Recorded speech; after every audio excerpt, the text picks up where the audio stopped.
Okay, so today we're going to specifically look at polyprotic acids. What do you know about polyprotic acids and how they dissociate? What have we learned so far? One at a time. They dissociate stepwise. So that's what this little bit here shows you. And then you can also see that it says one important point is that after a proton is lost, the next proton is lost less easily. This means that the acid becomes weaker and weaker and weaker. So one thing that you guys will need, so kind of mull around and find it in your notes, you need to have that table of acid, K's of acid table ready to roll. And if you notice, if you look, there is a section specified for polyprotic acids. And if you see, what is it called? Yeah, common polyprotic acids. And if you notice, there's multiple Ks. So depending upon how many numbers of steps it takes to dissociate, that's going to tell you how many Ks you have. What can you notice about the Ks as you go from Ka1 to 2 to 3? They get smaller and smaller. That's because it gets harder and harder for the proton to dissociate each time. Okay? So I need to change this ink because this ink is so depressing. What color do we want today? Pink? All right, we'll do pink. Let me go find it. Like this pink? Licorice? That's kind of what I'm already doing. Is licorice, oh, you mean red licorice, or do you mean? Oh, I didn't see it. It was probably just black. All right. So the whole assertion where I say the first proton is the only proton that matters and we never look at the second proton when we're trying to find pH, I'm going to prove it to you. You're never going to have to do this on your own. Teachers, some think that I'm crazy for doing this, but I want you to see why. Why does the second one not matter? And so, rather than just telling you. So for practice, let's go ahead and write the two dissociation equations associated with that carbonic acid dissociating. So we're going to start, and we're going to dissociate this into what? Stepwise. No, stepwise. 8CO3. Gosh, look at what is wrong with me? No, I want you to go away. Cut. HCO3 minus plus H plus, right? Okay, so now let's dissociate the second step. And we get CO3 minus 2 plus H plus. If the initial concentration of the carbonic acid is H2CO3, is 0.1, calculate the H plus. In your calculations, assume only the first dissociation occurs. Note the equilibrium constant for the first dissociation, Ka1, is 4.3 times 10 to the negative 7th. All right, so what we're going to do is do a Rice table for just the first step. We can do this pretty quick because, again, this is me trying to make a point, not something you're going to ever really have to do.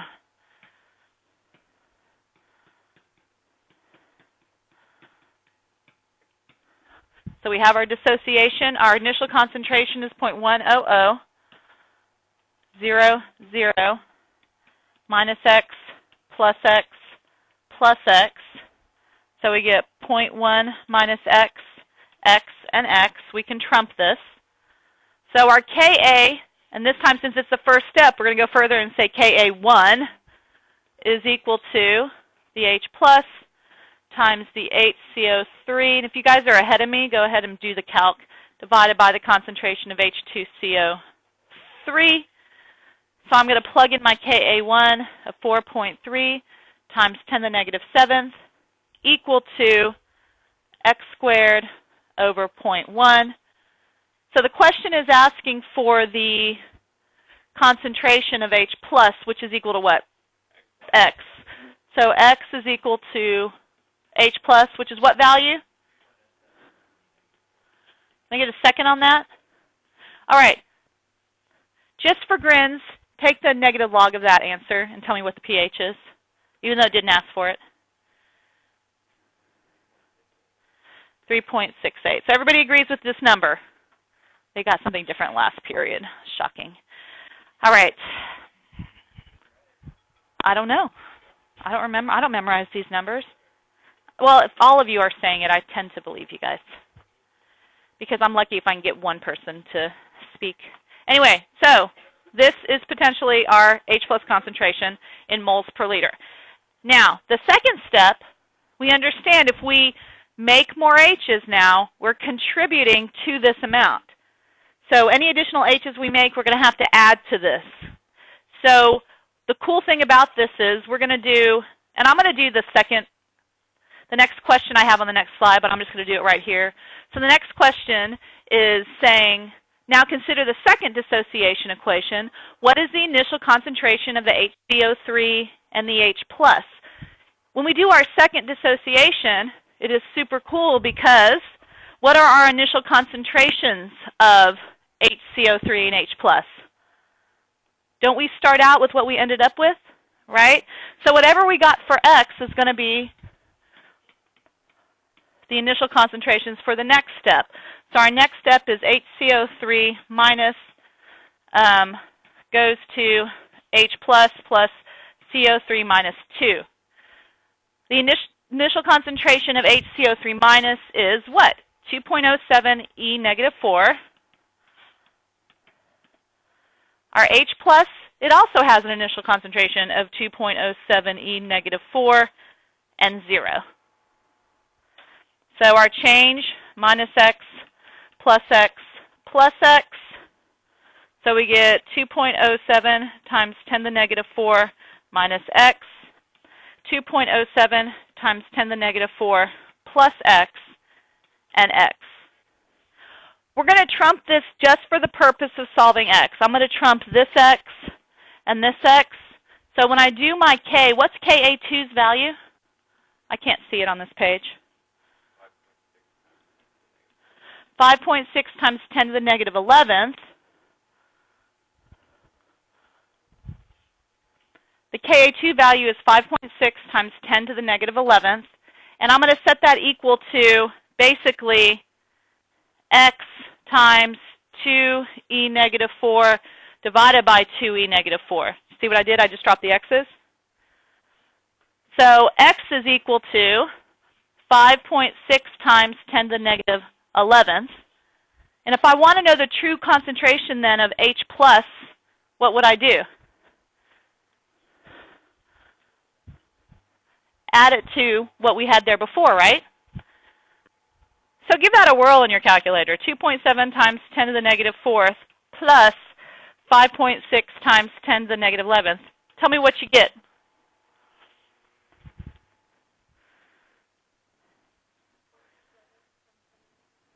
.07 times 10 to the negative 4th. Nothing changes. This number is so small mathematically, it's going past any sort of accuracy we can handle in the lab, right? So this ends up being the exact same number. So when I say mathematically negligible, that second step is not changing that concentration, which is not going to change our pH value. So that was supposed to be the proof you need to accept. Only look at the first H in a dissociation, okay? All right, moving on to diprotic acids. She's not here today. Thank you. Okay. Diprotic salts, I mean. So this is a different kind of problem. It's still what we did yesterday. Do we recognize sodium NaH2PO4 as a salt? Right, it has a metal and a polyatomic in it. So the first thing we talk about doing is figuring out which ion actually undergoes hydrolysis. H2PO4 minus is the thing that undergoes hydrolysis. I'm going to kind of split this in half because I need to have some work to do. There's a little bit of work I got to do before I can do this pH solving. So if I were to start my rice table, I would start with H2PO4 minus. This is going to cause some issues. This is a diprotic anion. When I add water to this, like we're supposed to, what's going to happen? So you're saying the H2O is going to donate to the H3PO4? That's a possibility. But can't something else happen?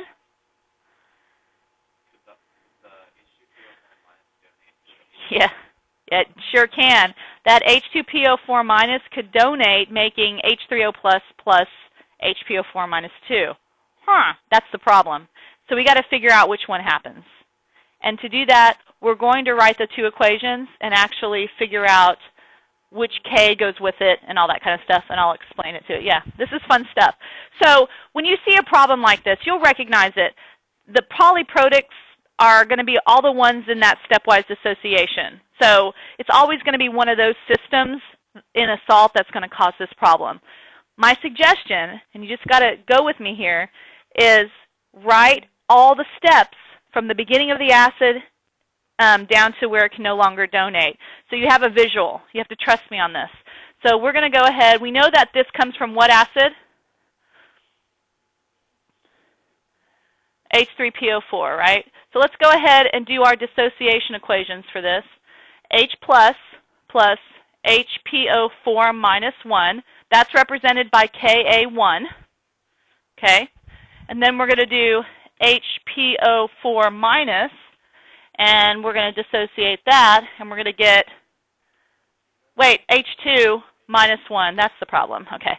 Then we're going to get HPO4 minus 2, and that represents Ka2.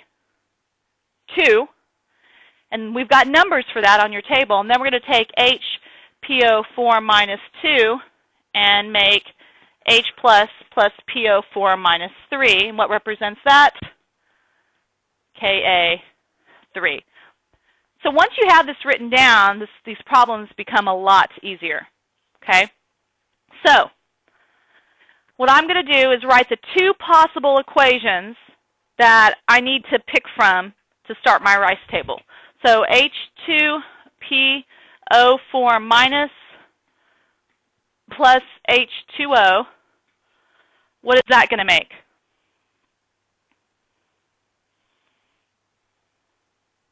Give me one, whichever. Which way do you want to go first?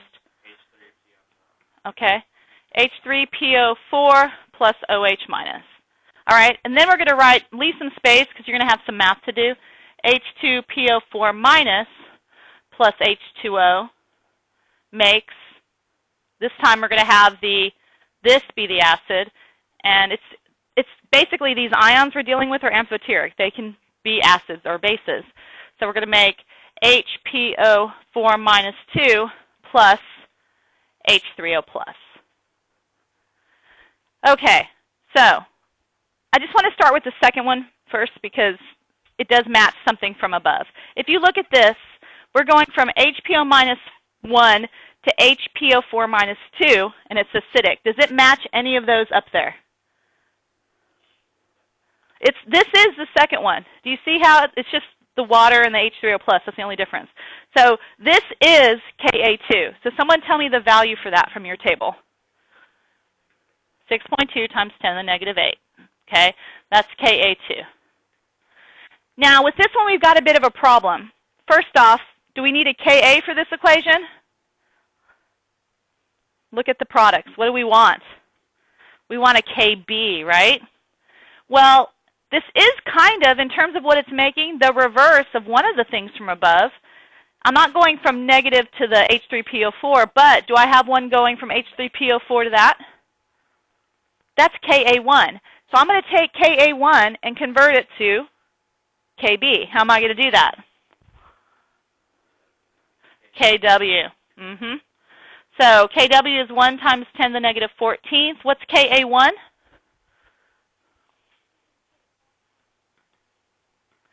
.5 times 10 to the negative what?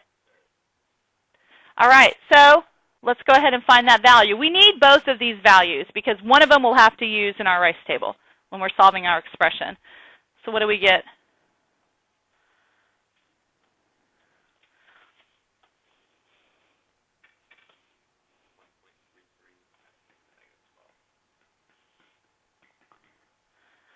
Okay. Thoughts? Which one do you think we use? The 1.33 times 10 to the negative 12th or the 6.2 times 10 to the negative 8th? The question is, which one is more likely to proceed in the forward direction? 6.2. The larger one. You pick the larger K. That one's more likely to happen, so that's the one we're going to use to determine the pH. So now we just treat this like any other normal rice table. And so our products then, we've decided, are going to be HPO4 minus 2 plus H3O plus. The original concentration was at 0.1? 0.100. So y'all know how to do this. Go ahead and get started while I'm talking. Minus X plus X plus X. Now it's just a normal rice table. So we're going to, boom, trump that. And so we get Ka, or is this the Kb one? This is the Ka one. Ka is equal to H plus times HPO4 minus 2 divided by H2PO4 minus. So we get 6.2 E negative 8 is equal to X squared over 0.1. So X, which is equal to my H3O plus concentration, is what? 7 point, can I get a second on that? Yay, moles per liter. So that leads to, give me a, because of the K's, give me a 2 decimal place pH. 4.10. Ah, the last period, the last section, first period got that one. They didn't get the other one, they got that one. Ooh, my ankle just gave out. Okay?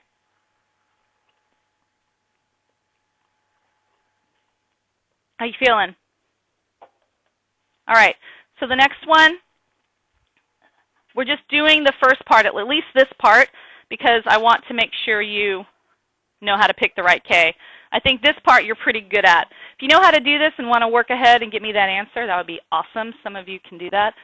I'm going to try to copy this. Take this to the next page because I am that lazy. Group. Copy. It's pretty swank. Good old smartboard. All right, determine the pH. I'm choosing to copy this because it's the same set of things we'll be looking at. All right, so 2 ions this can break up into. We can again make sodium plus or HPO4 minus 2. It's obvious that this is going to be the one that we're going to use, and it's clearly going to be one that is diprotic. So if you're taking the test and you're like, is this one that can go both ways? If it doesn't have multiple Ks, it can't do all of this that we're doing today, okay? So it has to be something that has multiple Ks. So if you see you're provided with a bunch of Ks and you ask for the pH, it probably is one of these. So that's kind of your hint. So what 2 equations could we potentially have? Well, we could have HPO4 minus 2 plus water. Which way do you want to go this time?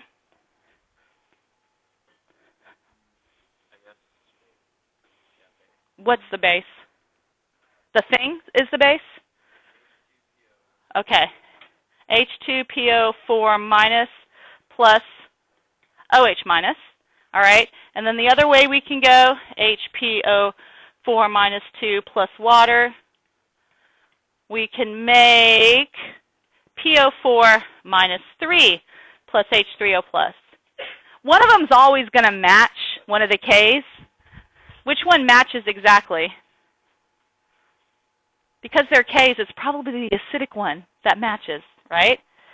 So this is the acidic one. What K represents that? 1.8, woo, it's tiny, times, 4.8 times 10 to the negative 13? All right, so this is our Ka3. So that was this one. We went from HPO4 minus 2 to PO4 minus 3. All right, This one is a basic one, so we're going to need the Kw divided by, which relationship is this? Going from 2 H's to 1 H. Ka2, and that was 1.6 E negative 8? 6.2 E negative 8. So what is my Kb then? 1.6 times 10 to the negative 7. Okay, did any of you get the pH? Move ahead of me or no? Working on it? Okay. I'll set it up while you all calculate. I'm not even going to talk. Oh, which one did we pick? That would be a good question to ask. We picked this one this time because this one's larger, right?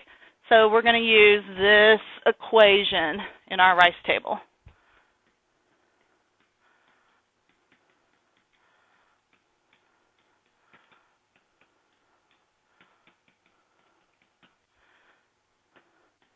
Is it 0.1 again?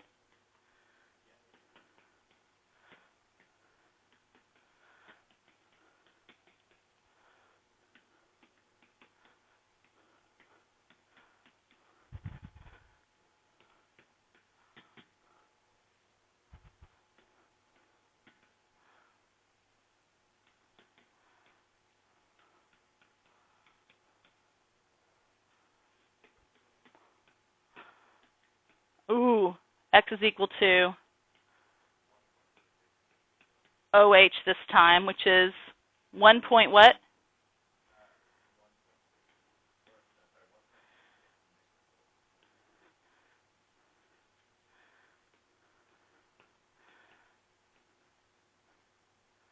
.26 times 10 to the negative 4. POH to 2 decimals. And if y'all are getting something different out there, holler at me. And then pH is 10.10, right? Everyone else get that? Okay.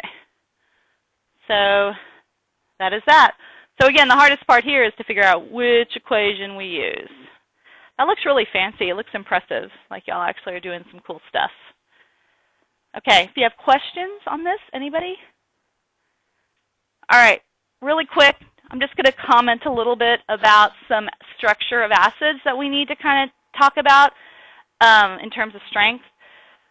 Up until this point, you guys have kind of basically memorized some rules and just accepted some things, okay? But there's a reason that acids like HF are much weaker than acids like HI, okay? There's a reason behind that. And so when we're looking at binary acids, you're literally just looking at the tug of war that exists between the H and whatever it's attached to. What do we know about the characteristics of F? It's the most electronegative. It's tiny. It loves electrons, right? So if F is attached to an H, what is it doing to that H? It's holding on to it like crazy, right? So the stronger it holds on to it, what can you tell me about the strength of the acid? The weaker the acid is, right? Because to be an acid, it has to give away that H and dissociate. So the super electronegative F is hanging on, small percent dissociation. Something like I is like, I don't care, take it. Less electronegative, huge, nucleus is far away from the valence electrons. It more readily dissociates, making HI stronger, okay? So when you're looking at binary acids, that's what's going on in those cases. Now there's a couple acids we have to compare. Say we're looking at acids that have the same central atom, but have different number of O's. And we've had that 2 more oxygen than hydrogen rule. And this is going to kind of explain why. So if we have something like HClO, there's actually, the way these are set up, there's actually an O and then the Cl. And then comparing it to something like HClO4, go away, little guy, go away. We'll compare it to this guy. It's O, and then we've got a Cl. No, God, what is my problem today? It's Friday. Can you not tell? I can tell it's Friday. HO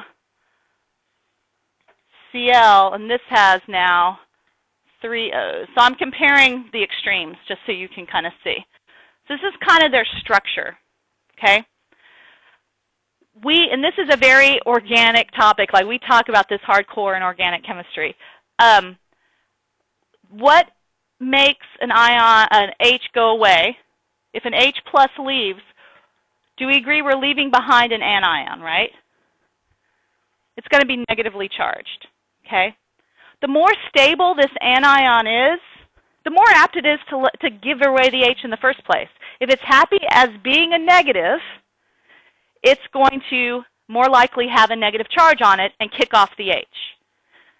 OCl, yeah, we got this little electronegativity action going on. O is a little bit more electronegative than chlorine, or is it? It's really close. They're super close in electronegativity. These guys are kind of hanging out. They're pretty happy being stable as a negative ion.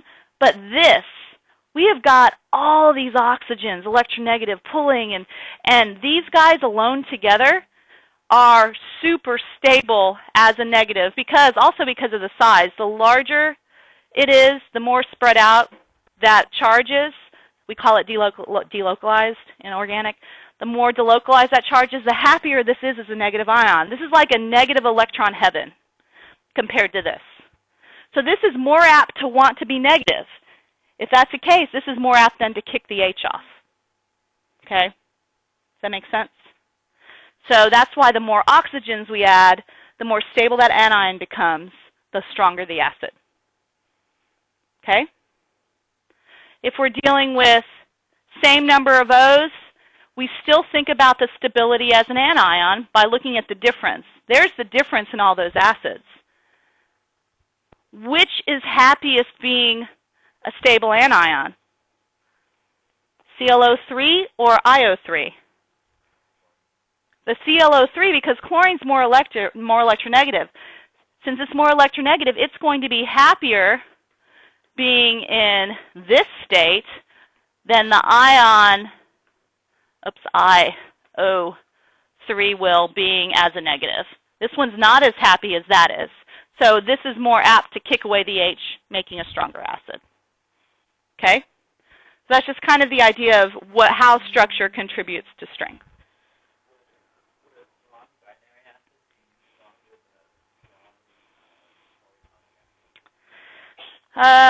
That's a really good question.